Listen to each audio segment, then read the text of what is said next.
Right, back to back recording going on here again. What's going on, guys? Welcome back to a new video.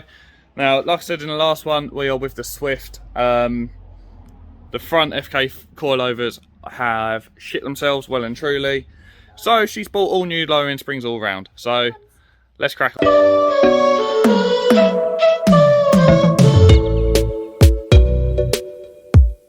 Tidy your old plates. Do they look stupid? Get them out of here. UMR plates, go check them out. They do all sorts of designs, all sorts of styles, all sorts of sizes. And that's not all. Come with me. They also make show plates. Go check them out. Links in the description. And yeah, go do some buying. ZG15 for 15% off, free shipping, and sticky pads. Right, so we are binning off the FK coilovers. Now, who would want to have this Toyota? Leave it out. Now, as you can see, we've got the FK rear springs with loads of tennis balls in because it was sat on its arse.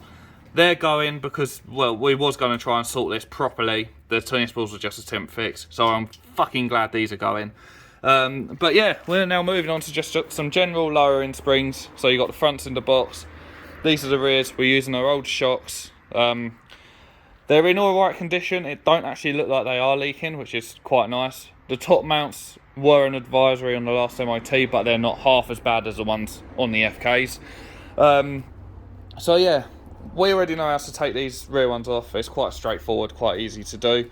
Quite simply, all you need to do is you need to undo that shock absorber bolt, and then just basically pull the shock off, pull the wheel down, pull the spring out, pop the new one in, bolt it back together. Very simple. So I probably won't actually get this on film because it is literally a 2-second job. But yeah, we're going to get that out and replace that first. First task done. Whole lot better. So let's drop it and see how it sits. Right, so here she is. Now we have got a little tiny bit of arch cap, which is nice, but she sits pretty and she should be usable for daily use now. Before, we literally could barely put our fingers up here, but I've got just enough wiggle room, which is quite nice. So yeah, this is a 35mm drop. I can't remember the brand. I think it's like Auto Style or something like that. It's just some cheapo brand, but you know. So similar to the ones I looked at on Amazon, yeah? Yeah. And for some reason, we got quite a bit of arch cap this side, which is a bit weird. Yeah, that's what I don't understand. We'll see what it's like with the front suspension on. Until you drive. But yeah, she'll still be setting and stuff like that. But she sits a lot more moderately now, which is a good thing. Meanwhile, up the front, Graham's pulled the car apart and, well, fitted the lowering spring. Was it a particularly easy task? They're easy enough. That's alright. The worst bit is the old spring most of the time. New ones, especially these ones, I haven't even had to put my spring compressors on them. Yeah. I've just managed to get it started on the nut by simply putting my weight on it a little bit. Started the nut and then just wound it down till it goes tight. And now I've just got to take my spring clamps off of these so I can do, or one of you can do the same to the other one. Sweet, let's give it a go. Alright, so Chloe is taking the wheels off. I need something because that one's on tight still. You need something. I'll get you I got a bugger. Where is it? Where's it gone? Wherever you had it. Everywhere you go. It was behind the car. Always take the way from you. Check on top of the car. Check on top of the car. It's not on top of the car. Engine. Oh, it's up there. Top of the car. That's where it is. Right. So yeah, she's taking the wheels off. And Graham is doing the second strut. So if you want your spring compressors, unless you want to tangle with F. I have done it without spring compressors before, and it's a case of put it on the floor like that, undo the nut. When it gets so far, you start pulling faces, pillow each end, and yeah, shoot into the pillows. It's not safe, and I wouldn't recommend doing it. But I have done it myself. But I would not recommend doing it. It really is a very easy task, isn't it, really? Yeah, they are. Yeah, they're pretty simple. So, yeah, just pull down evenly on the spring so you take tension away from the top, which I shouldn't have to do too much because I didn't on the others, and it's quite a light car, so they won't have a lot of spring rebound. Yeah. But what car was it? 1.6 Citroen C4 Yeah. diesel. Oh my, did they have some tension on them? Really? Yeah. Bloody hell. Yeah, I didn't have any spring clamps at the time, so that was the car that shot the bolt through the pillow and dented the garage door at my mum and dad's. It was a metal door, and the shock went almost to the other side. Bearing in mind I was in the middle of a garage which was the same length as this. Yeah. So the nut dented the door and the shock ended up over here from the middle. Bloody hell. So it shows you how much tension is underneath these springs. So, so the bolt actually tore a hole through the pillow? Yeah, it went through the pillow, put a hole in the pillow and dented the door. Fuck. Yeah, that's crazy, and that's why this sort of job scares me. I mean, yeah, if you're doing it all the time, these are nice spring clamps. I've borrowed some from someone before, and they just pretty much had a flat edge. Yeah. Didn't have this bit that hooks over and grabs onto the spring. Yeah. And that was like nerve wracking because it was like if you get your spanner in there and prise it away like that, it would slip out. Yeah. And then you've got a foot long of metal shooting out at whatever force. Yeah, exactly. So these were only off of eBay though. They weren't that expensive, 20 quid, I think, at the time. That's not bad. And they've done 20 plus spring changes now. Pound a go, can you complain? Not really. I don't think so. Sounds like a fun fair ride. Oh, it's a fun fair ride, alright. And also, if you're lucky, you can put in your ratchet on the top of these. But these are big fucking shit shields, so Yeah. sort of a bit of an issue. You're rusty. Yeah, but it's fine though, it's still solid. Yeah.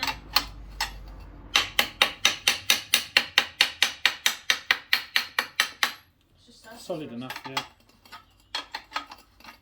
I'll get new ones at a later date there anyway. Probably. So, and then because I've got this done like this, we'll be putting an Allen key in the top, which I think is a 6 on this car. Yep. So does that just stop the thread from spinning? That stops us spinning the whole shock, Yeah. and then we can undo the nut to suit. Some of these could be Torx bits or 7mm. Allen key might throw a lot of people off because your standard set is 6/8. Yeah. 7 is an odd size that cars are starting to use quite a lot. But yeah, otherwise, simple as. So then we should be able to that on there, that on there. Undo that. Which I should now be able to hold that in there. And then that'll just slowly And then come it'll off, won't it? And now you see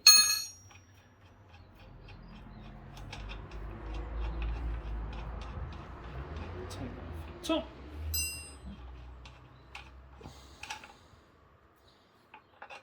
That one. So is there a way to tell whether the top mounts are in good condition or not? You can normally feel it in the bearing. Oh, okay. So that's you can hear that, it's not too healthy. But it's better than that. Hopefully that picks it up. Yeah. So yeah, it's better than having a leaky shock. Yeah. But I'll be getting So these yeah, ones that's off your- Christmas anyway. So all of your spring and shock and everything, when you turn, all pivots on that bit. And that's why they wear down. And then this bit is clamped between your strut towers on the car. Yeah. That's really interesting, that. So then, there we go, off that comes. Now obviously this boot has seen better days as well. Again, like I said, we will be replacing these. It's just where the shocks have exploded on the FKs. This is better than nothing. These are in a lot better condition and a lot healthier. So, you know, it's a lot safer. But yeah, like I said, we will be getting new shocks all round at some point soon. And yeah, so we're literally just going to do that back up. and then we'll probably get the FKs off of this whilst that's happening, and yeah. So yeah, when I said the shock blew up, it blew up. The other side is actually alright, it's just this side, but this is not acceptable. Now I've already loosened off the drop link. Next step, you've got 17mm times 2 on the lower part of the shock absorber. They need to be undone. Then you've got the same on the top, that needs to be undone. Then the whole thing just basically drops out. So very easy to do, and I'll get this done very quickly. So this is how an FK coilover should look in used condition. That's how the blowing up one looks. Yeah, that's not good. Anyway, I've removed both of them. That's had a spray down a heavy duty cleaner to get rid of contaminants and stuff. This other side, thankfully, is actually really clean, which is good. So Chloe willingly said that she's going to put her new ones in, so she's going to talk us through how to do it. I didn't. How are we doing it? I don't know. Put bottom. How do you not? Shock through bottom. How do you not know? Do you know which shock goes which side to start with? You did your FK coilovers. With Anyway. guidance. Anyway, do you know which ones you for which side of the shocks? Yeah. Let's suss that out first. Got her slaving away after getting her out of trouble. So she's just doing the lower strut supports up. We still got the top one to do up here. But yeah, she is on her first lowered spring. Not that you can see it because I'm showing you the bodywork. There you go. And then this should be a 19. Yeah. Oh, that's a 17. I need a 17 deep. That's going to do up. Then we need to repeat the same process on the other side. But we are getting there, finally. Right, so she's all back down on all fours. She's currently up on a wheel chock at the front. That's why it looks a bit weird. But we are actually going to start stripping the boot out very quickly. All we're doing is taking the back seats out.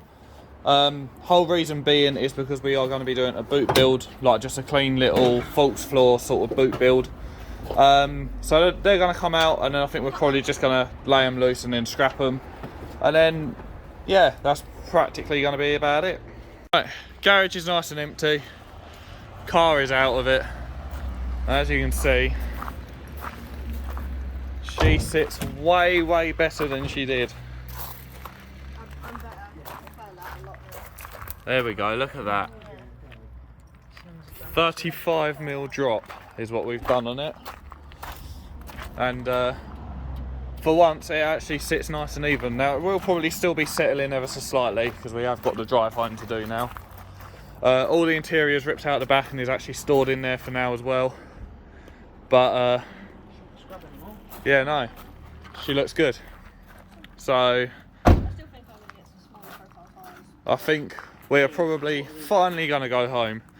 So if you guys did enjoy this video, please be sure to like, comment, subscribe, all that good jazz. And with that being said, I'll catch you guys in the next one. See you all soon. 45 is only